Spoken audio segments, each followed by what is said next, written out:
வணக்கம் மக்களே. இன்று எபிரேயர் 5ஆம் அதிகாரம்.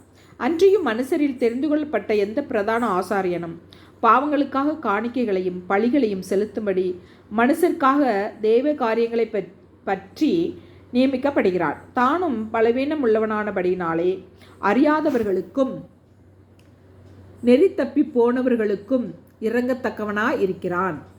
அதன் மித்தம் அவன் ஜனங்களுடைய பாவங்களுக்காக பலியிட வேண்டியது போல தன்னுடைய பாவங்களுக்காகவும் பலியிட வேண்டியதாக இருக்கிறது.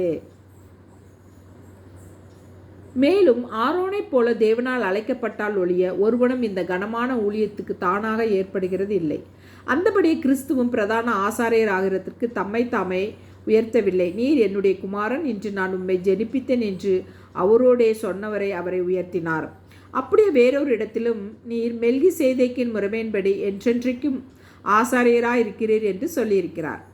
அவர் மாம்சத்திலிருந்த நாட்களில் தம்மை மரணத்தினின்று ரட்சிக்க வல்லமையுள்ளவரை நோக்கி பலத்த சத்தத்தோடும் கண்ணீரோடும் விண்ணப்பம் பண்ணி வேண்டுதல் செய்து தமக்கு உண்டான பயபக்தியின் மித்தம் கேட்கப்பட்டு அவர் குமாரனாயிருந்தும் பட்ட பாடுகளினாலே கீழ்ப்படுதலை கற்றுக்கொண்டு தாம் பூரணரான பின்பு தமக்கு கீழ்ப்படுகிற யாவரும் நித்திய ரட்சிப்பை அடைவதற்கு காரணராகி மெல்கிசேதேக்கின் முறைமையின் படியான பிரதான ஆசாரியர் என்று தேவனால் நாமம் தரிக்கப்பட்டார். இந்த மெல்கிசேதேக்கை பற்றி நாம் விஸ்தாரமாய் பேசலாம். நீங்கள் கேள்வியில் மந்தமுள்ளவர்களானபடியால் அதை விளங்க பண்ணுகிறது அரிதாயிருக்கும். காலத்தை பார்த்தால் போதகராய் இருக்க வேண்டிய உங்களுக்கு தேவனுடைய வாக்கியங்களின் மூல உபதேசங்களை மறுபடியும் உபதேசிக்க வேண்டியதாக இருக்கிறது. நீங்கள் பலமான ஆகாரத்தை அல்ல பாலை உண்ணத்தக்கவர்களானீர்கள்.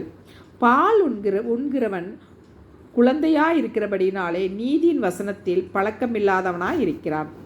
பலமான ஆகாரமானது நன்மை தீமை இன்னதென்று பயிற்சினால் பகுத்தறியத்தக்கதாக முயற்சி செய்யும்.